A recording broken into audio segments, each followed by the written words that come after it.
Assalomu alaykum, yaxshimisizlar? Biz hali bugun Uzum Tezkor kompaniyasini intervyu olishiga chaqirdim. Shuning uchun birinchi o'zing tanishtirib olsang, iltimos. Salom, birinchidan mani salomlar. Men iqtisodiyot universiteti talabasiman, ikkinchi kurs. Bank ishi va audit yo'nalishida o'qiyman va parallel ravishda ishlab boraman call centerda. Xo'p, bo'lmasa sразу birinchi savolga o'taman. Sen Uzum Tezkor haqida qayerdan eshitgansan? Birinchi marotaba do'stlarimdan eshitganman bu haqida, bu ilova haqida. Ular maqtab menga shu afzalliklarni ko'rsatib o'tishgan. Menga qiziq tuyulgan. Birinchi marta zakaz qilib ko'rganman, ular aytgani bo'yicha. Keyin oila a'zolarim shuni tavsiya qilishgan. Uzum Tezkorni qanchalik va qanday tez ishlatib turasan? Boshida eshitishimdan oldin kam eshitardim, ishlatardim. Bir ishlatishga unaqa vaziyatga to'g'ri kelib qolsa, shunaqa bo'lib qolsa men ishlatardim. Oxirgi paytlarga ishim unaqa paydo bo'lgandan keyin menga zarurat ko'proq paydo bo'ldi. Keyin shu ilovani haftasiga 2-3 marta ishlatishni unaqa qaror qildim.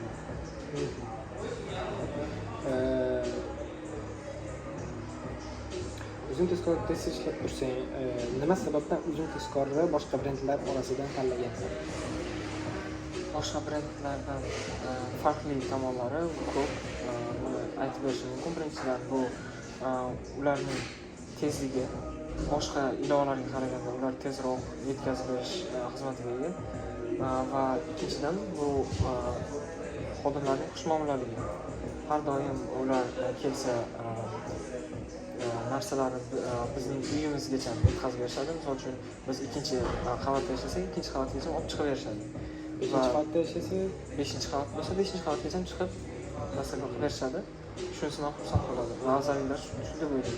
Xo'p, agar shu afzalliklar haqida gapiradigan bo'lsak, Uzum Tezkor boshqa o'xshash brendlarga qaraganda qanday yana ko'proq afzalliklari va foydalarni taqdim etadi? Foydalanuvchilar uchun. Bir misol uchun san uchun bir nechta ustun tomonlari bor. Birinchidan bu agar birinchi marta registratsiya bo'lsa, bu birinchi 3 martaga skidka, ya'ni chegirma qilib berishadi. 3ta buyurtmaga. Shu 3ta buyurtmaga 30 ming, 40 ming atrofida chegirma qilib berishadi. Bu odamni albatta xursand qiladi va ko'proq ishlatishga majburlaydi.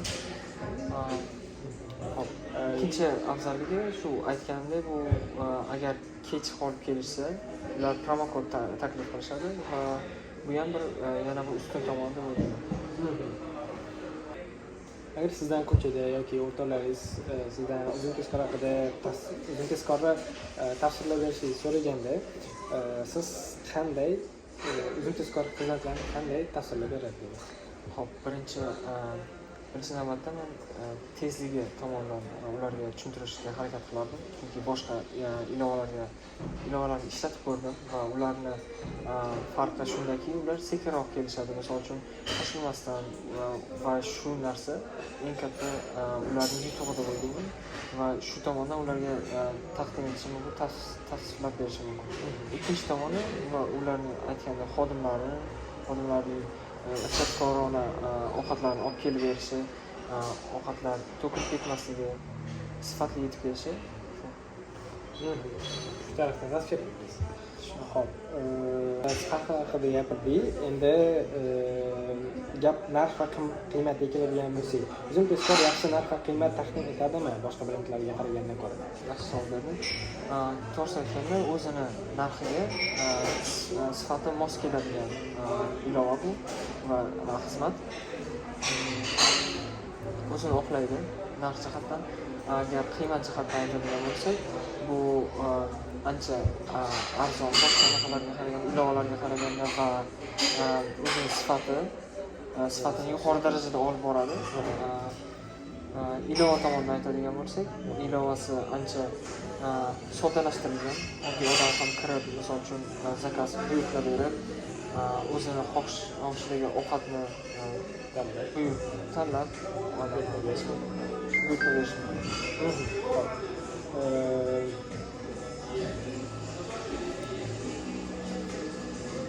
Ishonch va mulohazaga keladigan bo'lsak, uzun tezkorlik qanaqa darajada ishonasiz?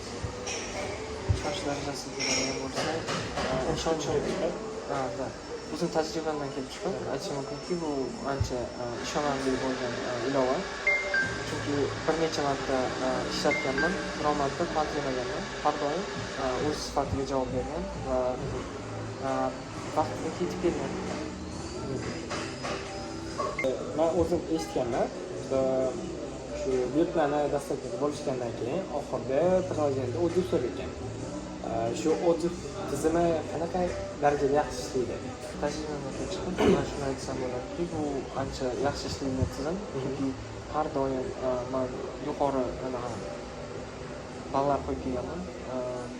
Shu buyurtmamga qarab, yaxshi buyurtma qilgandan keyin yaxshi baholab qo'yib kelganman. Bu narsa ularga plusga ishlagan.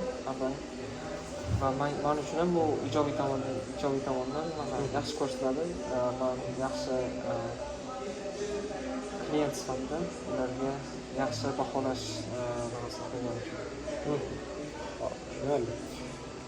Keyingi savolim, uzun tezkor brendi obro'si haqida qanday his qilgan bo'lardingiz? U ijobiy, salbiy yoki neytralmi? Va nima uchun?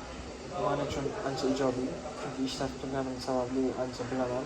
Tajribam katta bu narsada. O'shaning uchun bu ancha ijobiy deb hisoblayman.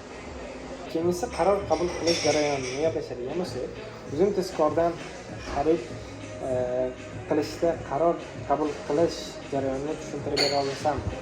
Tushuntirib bera olaman. Birinchi navbatda ilovaga kirishdan boshlab, ilovaga kirgandan keyin birinchi qatorida oldingi buyurtma qilgan korxonalar yoki shu kafe, restoranlar narxi chiqadi, ro'yxati chiqadi. Keyin ikkinchi qatorda esa nima tavsiya qilinadi, eng kerakli, eng yaxshi reytingli kafelar tavsiya qilinadi.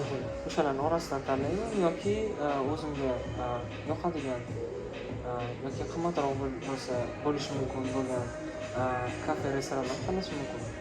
Cho'ntagiga qarab. Xo'p. Prilojeniyga kirganingda birinchi prilojening o'zi ham rekomendatsiya berar ekan. Va adashmasam aksiyalar ham qilib turadi prilojeniya. Shu narsa to'g'rimi? 100% to'g'ri gap. Tez ular chegirmalar uyushtirib turishadi. Yaqinda qilinishganda bu ko'rganlarim yaqinda konvoy so'zlarga chegirma qilishdi. Bundan oldin yaqinda o'zing yaxshi bilsang kerak, ro'za oyi paytlari yaxshi chegirmalar qilib berishdi. 20-30% gacha, даже qariyb 50% gacha ham bo'ldi chegirmalar. Xo'p.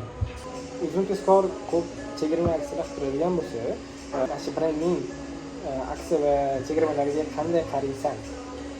Har doim ijobiy qarayman. Chunki bu narsa men uchun student talaba sifatida menga ijobiy ta'sir qiladi. Shuncha tomondan. Va ularni har bir uyushtirishi men uchun qiziq. Tanlab ularning naqalaridan chegirmalar orasidan yaxshisini tanlab olish mumkin. Gapingizga kelib chiqib, senda hech qanday misollar uchirmagansan deb o'ylayman, lekin balki shunaqa situatsiya bo'lib qolgandir. Sen biron bir qiyinchilikga uchragandirsan uzun tezkor bo'yicha. Uzun tezkor servisi bo'yicha. To'g'ri bir eslating. Shunaqa situatsiya bo'lib qolgan bir marta. Ilova bilan bir marta ishlamay qolgan. Oldingi safarda hamma ishlab kelgan narsa bir marta ishlamay qolgan sababi ilovada nuqsonlar paydo bo'lish boshladi. Men o'ylashim bo'yicha bu texnik tomondan nosozlik bo'lgan. Programmistlar ishlagan bo'lishi mumkin, yangilik chiqqan bo'lishi mumkin. Shu sababli menimcha ishlamay qolgan. Shundan keyin boshqa ko'chaga chiqib zakaz qilishga majbur bo'ldim. Xo'p, agar konkretdan gapiradigan bo'lsak-chi, nima bilan konkretdan nosozlik bo'ldi?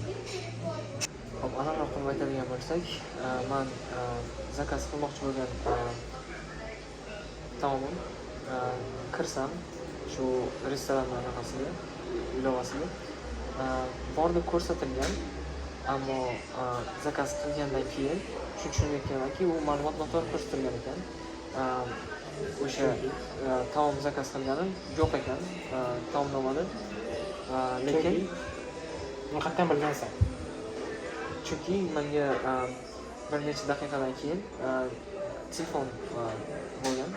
Telefonda aytishlari bo'yicha shu mahsulot qolmagan va ular boshqa mahsulot taklif qilishga majbur bo'lishgan. Hop, kelajakda shunaqa xatodan qutulmaslik uchun uzum tezkor mijozi sifatida tajribangizni yaxshilash uchun va innovatsion yechimlarni kiritish uchun nima tavsiya berishingizni bera olasiz? Hop, men o'zimda bir nechta yechim bor bu mavzuda. Birinchi navbatda bu tarmoqlarni kengaytirishi, shu uzum tezkor bilan ishlaydigan restoranlarning tarmog'i ko'payishi. Agar tarmoqlar ko'paysa, odamlarga boshqa alternativ yechimlar ham ko'paygandan keyin zakazlar oshadi. Dastlabki buyurtmalar oshadi va shu daromadiga ta'sir qiladi korxonaga. IT baza. Ikkinchi navbatda bu IT bazani yaxshilanishi. IT baza yaxshilansa, bu bir nechta qator yangiliklarga olib keladi. Yaxshi Sizdagi sandagi muammolarni ham yechishga yordam beradi. to'g'ri va mani muammolarimga yechim bo'ladi. Sanda bo'lgan muammoni oldini olish uchun yaxshi yechim bo'lib beradi. Shu IT bo'limini kuchaytirish. Keyin uchinchisi bu agar texnik jihatdan qaraydigan bo'lsak, uzoq kelajakda yaxshi yangilik kiritsa bo'ladi. Bu dronlarni olib kelish O'zbekistonga birinchi bo'lib agar O'zbekiston olib kelsa, bozorni birinchi bo'lib egallashi mumkin va katta miqdorda daromad ishlash mumkin shu orqali. Innovatsion yechim bo'ladi. Yetkazib berish tezlashadi. Ancha tezlashadi.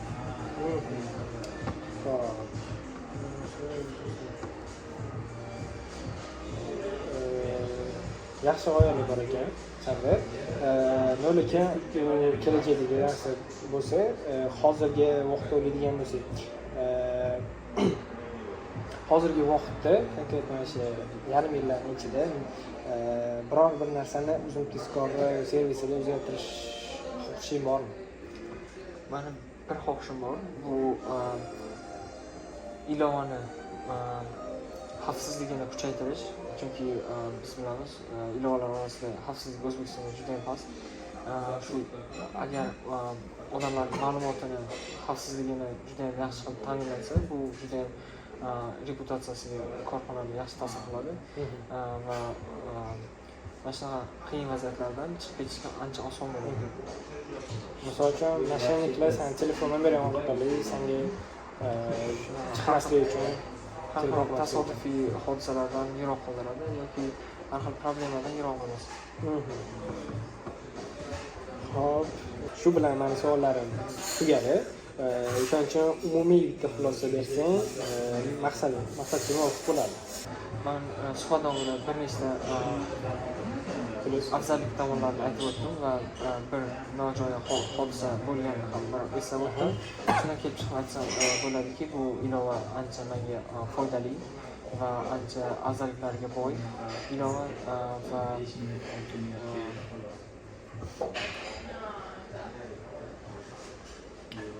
ilovaga baho beradigan bo'lsam, bu servis ilovalarining ichida, buyurtma servislar orasida eng samarador ilova hisoblanadi men uchun va boshqalar uchun ham shunaqa deb o'ylayman. Chunki aytib o'tgandek, tezligi, uning xodimlarning xushmuomalaligi va bir nechta qator promokod bilan siylashi bu odamlarga yaxshi pozitiv anaqa beradi, motivatsiya beradi ishlatishga. Shu bilan suhbatimiz ham tugadi. Sog' bo'ling, salomat. Sog' bo'ling.